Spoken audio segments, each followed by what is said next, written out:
I messed up tonight. I lost another fight. I still mess up, but I'll just start again.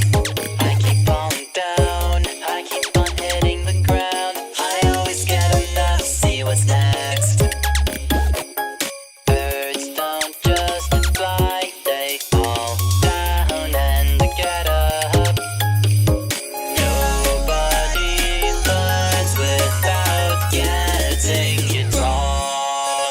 I won't give up, no, I won't give in till I reach the end and then I'll start again. No, I won't leave. I wanna try everything. I wanna try even though I could fail.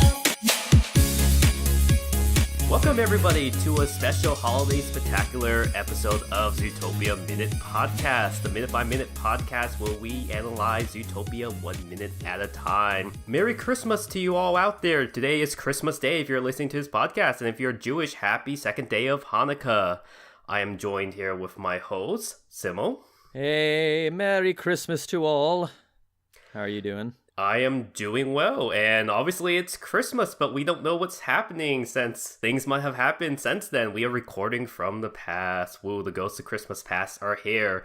So we are reviewing minute 13 of Zootopia, and our minute is going to start when the new neighbors of Judy tell her, don't expect us to apologize. And we end on the cliffhanger when Judy says, it might be a little, when she tries to inform Clawhauser about what About the bunnies word are allowed cute. to say with each other. Yes. Yeah. So I do apologize. I do have a little sore throat. In fact, even though I was in civilization for the last 2 days, I was away from my computer for the last 2 days because I was showing my friend from Houston, who was visiting from Houston, around Austin.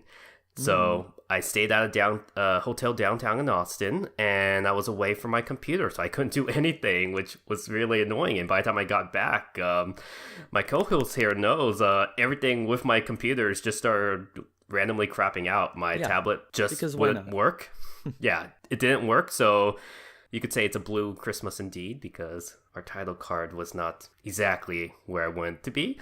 And for some reason, my internet was just not working on one of my laptops, even though it was completely working on all the other laptops. So, go figure. And how was your last few days? Pretty good. Not a super heavy work week for me because a lot of my work involves working with kids after school, and there is no school because of Christmas. So it's been sort of a little bit of a vacation for me as well, and that has been wonderful. And I am feeling the holiday spirit super strong right now, guys. So excited. I love Christmas. So this is now the ghost of Christmas present asking you, where are you right now on Christmas Day? Oh boy. Right now I am not in front of a microphone. I am in front of a Christmas tree, opening gifts and enjoying hot cider. Right now, at the very moment that you are listening to this, probably. Maybe. Very Hopefully. nice. And I am home alone because my dad now lives in Japan. My two brothers are stationed overseas in military bases.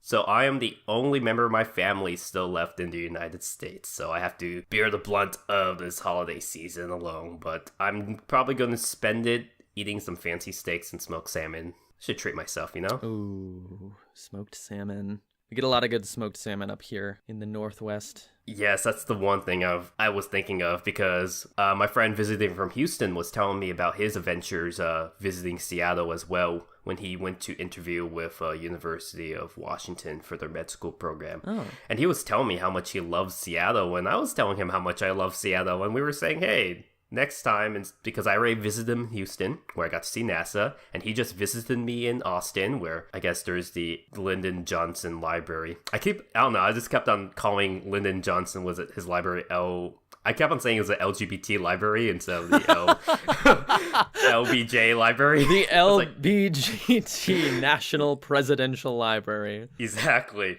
So that'll be Trump's library, I'm sure. Oh my god. So that was like the only thing we have in Austin. And I have to admit, Austin was kind of boring, but apparently we had Voodoo Donuts, which is a Portland staple. Yeah, I saw you tweet that. I was wondering why that was so far away from Portland. I didn't know they had anything outside. Sweet. It was way too sweet, and the bacon maple was nasty, to be honest. Yeah, what I hear, I've not actually had Voodoo Donuts ever.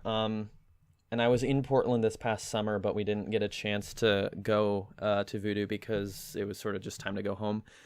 And the consensus of what I'm hearing, what people tell me, is that Voodoo isn't necessarily good. Like, their donuts aren't necessarily that great. They're just very novel. It's a novelty thing, and it's just kind of interesting what they do with them. Yeah, exactly.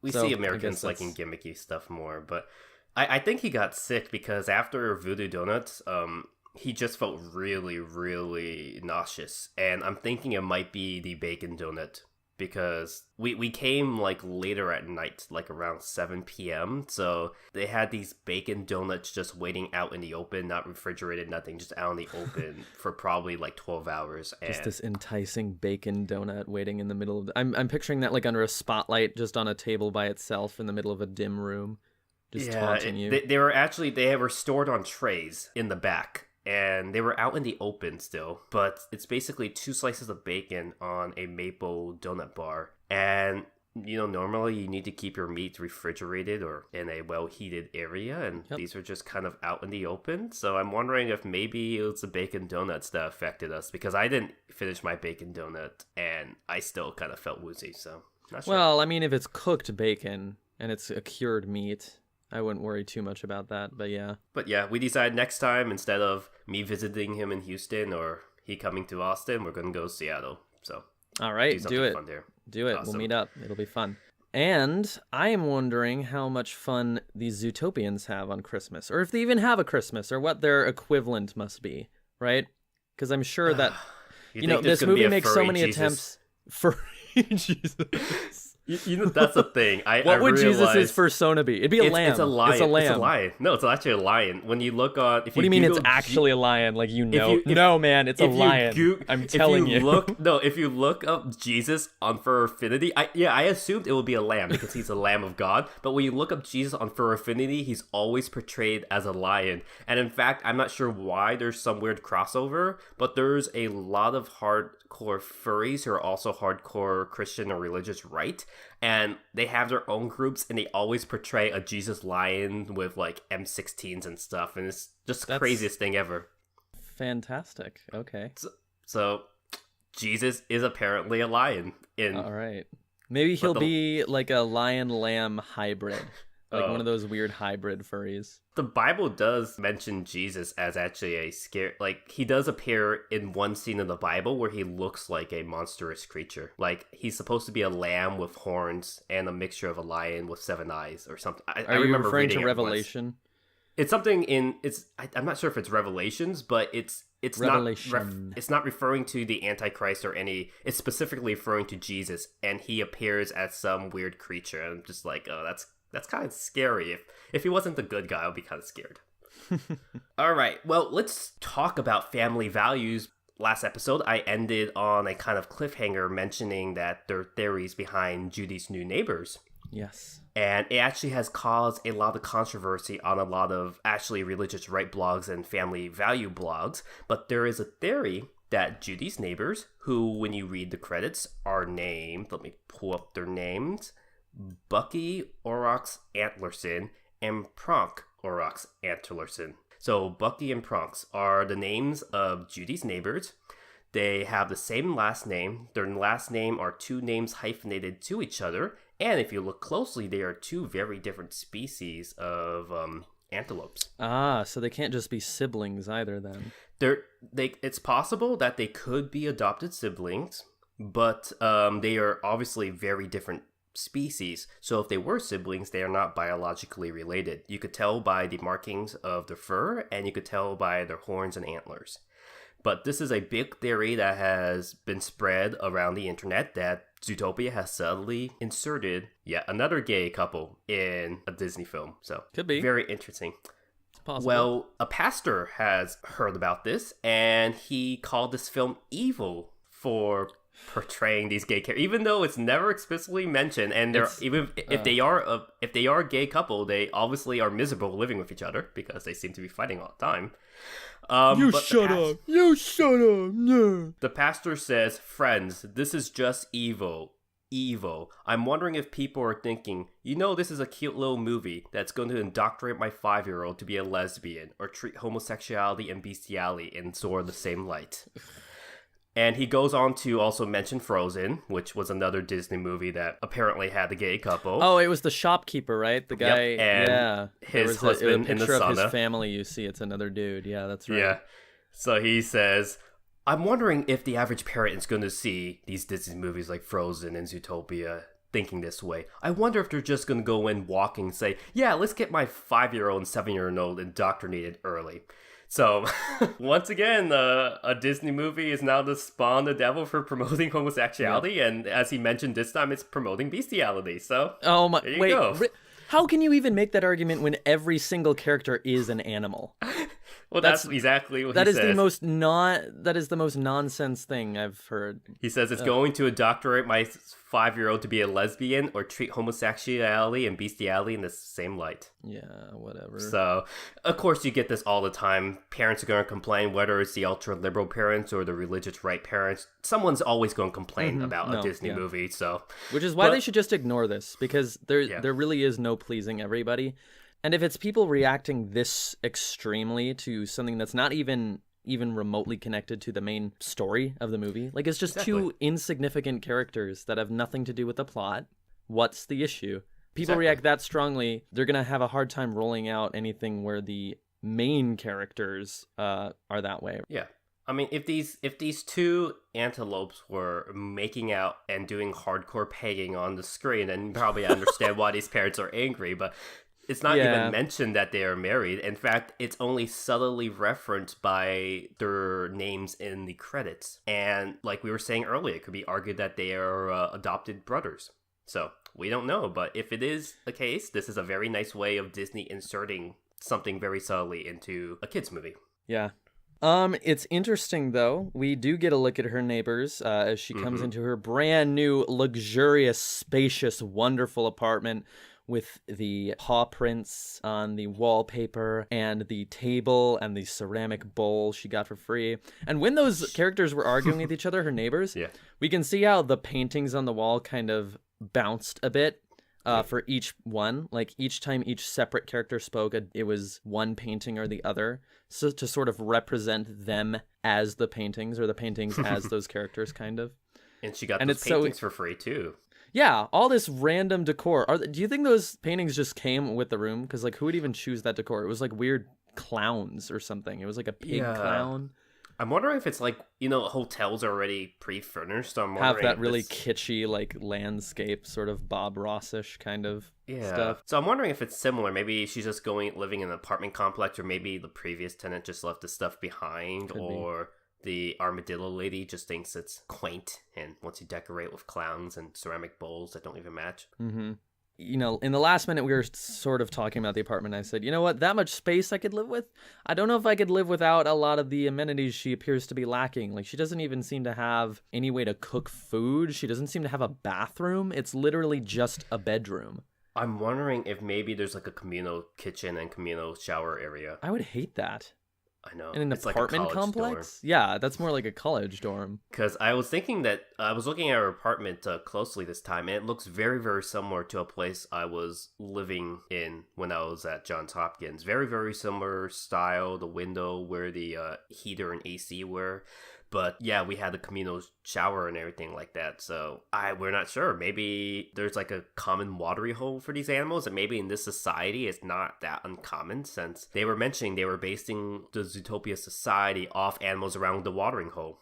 So if that's the case, then maybe they're just comfortable with being with other animals in the water. I don't know. Maybe. But I think sort of the main purpose of just this scene where she's arriving at the apartment is to show that she's still very, very eager to get to work, right? She arrives at a situation that to the audience looks like, oh man, this sucks. Like, who would want to live here? You've got annoying, loud, argumentative neighbors. But even while those neighbors are arguing, Judy just seems totally satisfied. She's super excited to be in this situation. She says, man, loud neighbors, tiny apartment, rickety bed. I love it. She's so excited to be in the city finally to start her new job. And they use this scene to sort of convey her emotions in that respect. Exactly. Like I was saying, it kind of reminded me of my first few days in college in Baltimore, where I was away from California for the first time, away from the tight-knit network of my family. I got to be on my own. I had really my own place, and I was super psyched and gung-ho, and that didn't last too long. But I generally did feel excited like that. And, a lot of people are. When you move away from your parents for the first time, you get to be dependent on your own. A lot of kids feel that way. But I'm also wondering if, I think she is genuinely excited, but, sometimes people just psych themselves up like that because it's not exactly what they want when they first come there. And maybe they're just trying to appear optimistic too. Her enthusiasm definitely shows, especially in the very next scene where she wakes up out of bed bright and early, bright-eyed and bushy-tailed at, what was it, like 6 a.m.? Something like that? Yeah, like 5:30. 5:30, something absurd, something obscene, basically, where like you should be arrested for waking up that late. That kind of thing. She could arrest herself now that she's a cop. Oh, yeah, that's right. Well, she immediately bounds out the door, but before doing so, she takes a look over at that little newel post, that table there, where she has the fox repellent that she reluctantly decided to take from her dad just to get him to quit talking, she says. And she figures, you know what, no, I don't need that, heads out the door, but then a few moments later, comes right back in the room, grabs the fox repellent, and then heads out again. So it looks like she, for a moment, reconsidered whether or not it was a good idea to bring that fox repellent with her, which indicates that perhaps her parents' advice got to her a little bit more than she showed when she was saying goodbye at the train station. You think maybe it's a subtle reference to how the perspectives of parents rub off on their kids, they influence them in an indirect way? It's true. Or that maybe she still has a subtle stereotype or bias to foxes. It's institutional racism or something in this world, or speciesism. We don't know. Because I wouldn't call it institutional. It's not so much an institution. Unless you count her family as an institution. Maybe there's an argument for that. Maybe. But it does make her a rounded character, because think about it, in any other movie, let's say we have a movie starring a white female cop who grew up in a small southern farm, and she finally goes to a city where everyone's diverse for the first time, and she takes, mace because she's afraid of the scary minorities in town and stuff. You will not identify with that character at all. No matter how nice and happy she is, if she's just exactly like Judy, if she had even just a small hint of bias, all the audience would automatically write her off as a racist, and they wouldn't want to back her and stuff. And people will be alienated by such a character like this. But in this world, it works, and it makes the character, instead of being a cookie-cutter, nice, clean, perfect angel, it kind of paints Judy as someone who does have maybe some type of biases, and that makes her more well-rounded in a way that you might be able to support her in some of her, I guess, struggles, but then you also might not be for her completely. And I think that's actually very, very ingenious for a Disney movie that's aimed for kids. Yeah, it's really important. The worst characters or the most boring characters are ones that have no flaws. And that's true in any form of storytelling, whether it be a movie or a novel or a comic book. It's always the same. If your character is only good and perfect, it's just not interesting because it's not relatable. It's like a Mary Sue. It's what we call a Mary Sue, right? When a character is just so perfect or so shallow that it's just not interesting at all and no one really wants to hear about that character. So I think Disney did a really good job giving Judy some solid flaws. Yeah, for sure. But it's also one of the big taboo flaws, because think about it. We have characters in movies that we cheer on who are drug makers, who are criminals, who are villains. Like, people love Darth Vader and stuff, but the one character trait that no one likes is subtle racial bigotry. Even if it is not outright racism, people just don't like that. That's the scary thing. But we have it in a Disney movie, and people support and cheer her on, and she's the main character, which makes it so much more interesting than if it was a side character who had this kind of view. Yeah. Fox repellent. I'm guessing that is just mace. I mean, you don't suppose that that's only works on foxes, right? Like, if you tried it on, like, an elk or something, it just wouldn't work. It's something that's selective to foxes. It's sugar water. We all know that. It's just a scam. Yeah. It's like, I'm sorry, you can't return this product. If you use it on anything other than a fox, it voids the warranty. Sorry, ma'am.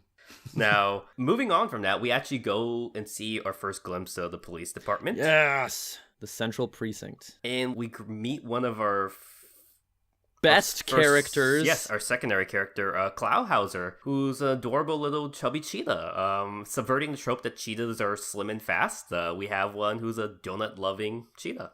Yes. I love this character. This is one of my favorites in the entire movie. Klauhauser is fantastic. I think everyone loves him. Yeah. So he's super excited, obviously, to meet Judy as well. Judy comes up to the counter. She's way too short to really see over it. And so he doesn't see her at first. And as soon as he sees, oh my gosh, there's a bunny in uniform right here. This must be that new recruit. He freaks out, right? He's so excited. They were right. They were right. They weren't kidding. They really did hire a bunny. Oh my goodness. Exactly. And it kind of goes with that point of, there is a hidden level of maybe some type of speciation where they like to point out all these little things with these different species, because it's the first time they have a bunny cop. So I don't know. He's excited that they have a bunny cop, but Judy feels a little bit awkward. Yeah, a little awkward. She begins to... Well, okay, basically what happens is Klauhauser says, oh my gosh, you're even cuter than they said you'd be, or something along those lines. And Judy says, hold on a moment, you know, it's okay when some bunnies call other bunnies cute, but if a different animal says it, it's a little something. It's a little something. We don't know what happens because our minute ends right there. I wonder what she could possibly be about to say. What do you think? It's a little tasty. I don't know. A little. Bunnies are tasty to cheaters. Oh, jeez. Is that true? In the wild, do they even do bunnies even live in the same places as cheetahs? I don't even think so. There might be hares that live there, but no bunnies. Jackalopes. So the great African jackalope. Yes, exactly. Oh, that was funny. When I was showing my friend around Austin, we went to see the Christmas lights, and there was one giant statue of a jackalope with a Santa hat. And he was on a giant pile of presents, and this thing was like probably 15, 20 feet tall. Oh, goodness gracious. Jackalopes apparently are the state animal of Austin or Texas, so interesting. Of course they would have a mythical creature as their official animal. But going back to Klauhauser, in the concept art book, there's a lot of images about him. And apparently he had a much bigger role in the earlier scripts, and he was still portrayed as a big cat. He wasn't exactly a cheetah, but he was portrayed as a big cat. And even in the most recent concept art of Klauhauser, he's shown out of his police uniform. He's shown in a little green polo. He's wearing these dorky hipster glasses. So they show him in a bunch of different clothing we really don't get to see him in. So right now we see him in a police uniform, but hopefully we get to see him in these dorky hipster outfits later. Hopefully. One thing that's kind of funny is one image of Klauhauser has all these little pink donut crumbs on it. And I keep on thinking that maybe some crumbs fell in the book, so I keep on trying to wipe them off, but I realize, wait, it's part of the image. Oh my gosh, that's so funny. Yeah. Klauhauser's adorable. Everyone likes him, and if we want to go with the progressive Disney movie, he's showing positive body positivity. Yeah. He's happy. He seems to be very happy, even though he's obviously much larger than cheetahs should be. He seems very happy, very playful, and seems to get along well with people. Yeah, you were saying that's something that went into the design for Gazelle as well, the Shakira character. Shakira, I guess originally it was like a very slim gazelle, you were saying, and then Shakira said, you know what, her hips are not honest enough. I think they need to be wider. I don't think gazelles have hips, but I understand where she's coming from, yes. Well, no, they must have hips, right? Or a thigh, I guess. Maybe, because but they would be slender, because gazelles are actually slender creatures. Are hips, would you actually call the hip like an anatomical feature present in all or most mammals, or would you say that it's just sort of, we call it a hip because of the shape it makes on a human specifically? I think you had to be bipedal to have it called a hip. I mean, I guess it'd be, because human hips would be part of the pelvis, right? Yeah. So, I mean, obviously the gazelle has a pelvis, but it wouldn't jut as much as it does on a human, perhaps. Yeah. But, I mean, all these animals are bipedal, aren't they? We haven't actually seen world. Anyone on all fours. Well, going back to that crazy pastor we were mentioning earlier, apparently a lot of parents are also complaining that Klauhauser is a homosexual character in Zootopia because he is flamboyant. He talks in a flamboyant, effeminate voice, and he is brainwashing our kids. That's what I'm reading as well. And you cannot judge someone just because they're You can't call every flamboyant person gay, because not all flamboyant people are gay, and not all gay people are flamboyant, I would say. But the homosexuals have done it again, Michael. They're so dramatic and flamboyant. It just makes me want to set myself on fire. Exactly. So it's a bit crazy because I have friends who act and talk in a very flamboyant manner, like you just did, and they're probably as straight as I don't know what straight as an arrow. Straight as an arrow, there we go. And they talk completely weird and flamboyant. And you have people, I have friends who also are very, very tough, very, very straight looking, and they end up being gay. So you can't really judge people just based on how they talk. But apparently Clawhauser is another tool of the Disney corporate machine that's trying to brainwash our kids. That's so interesting to me because this is an example where the thing people are complaining about, they're saying like this encourages or normalizes homosexuality. But there's nothing indicating that the character is gay. You're looking at a secondary trait associated with gayness and saying because this character has that trait, the character is gay. But the thing is, your whole complaint is that this is going to influence children who are watching the movie. Do you really think kids are going to make that association? No, it's the adults that look at it and make that association because they've lived in this world where we have this stereotype for gay people. The kids aren't going to make that association unless you force it on them. It's really your own fault. Yeah, but it's like that with almost every movie. Someone's just going to complain and it's never going to get better. But it might be kind of appropriate because in this movie deals with bias, bigotry, and preconceived notions of things. So I think this reaction actually somehow in an ironic, coincidental way plays with the themes of what this movie is addressing. And that if they've seen this movie and that's the only points to get out of it, then they completely missed the mark and just kind of proved the movie's point. Yeah. This is what I mean. To draw these sorts of conclusions from the movie that you really think the whole point of the movie is to indoctrinate your kids, what movie are you watching? Or what parts are you really paying attention to? Do you even, like, if I asked these people what the movie was about, would they even be able to tell me anything about the actual plot? Because it's about gay antelopes and a gay cheetah. It's like, I don't know what film you were watching, buddy, but all right. Well, hopefully it doesn't come to that.